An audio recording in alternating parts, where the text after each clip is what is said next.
Welcome to the Rim Break Rodeo. We hope this video helps. You begin by converting the product layer to a smart object so edits stay non-destructive.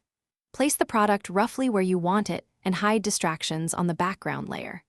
Once done, enable rulers and grid to measure perspective and set guides that match the scene's horizon and vanishing point.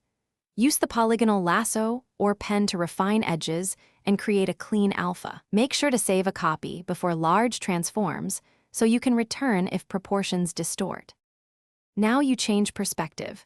Start with Edit Transform tools for primary angle shifts. Drag corner handles while watching guide alignment.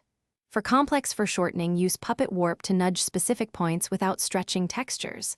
If the background has depth, open vanishing point, create a plane and paste the smart object so it conforms to that plane. This preserves lighting direction. Once aligned, add a shadow layer with a soft, low opacity brush and use Gaussian blur.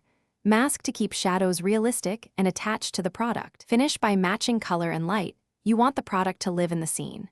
Use curves and color match, then tweak blend modes and layer opacity to harmonize highlights. Smooth any edge halos with select and mask. Apply a subtle surface blur to unify textures if needed. If things go wrong, severe skewing or stretched details, undo to the saved copy, reduce the transform amount, or use content-aware fill and clone to rebuild lost detail. One reliable tip: always keep the original smart object intact. Thanks for watching. Consider subscribing if we helped you.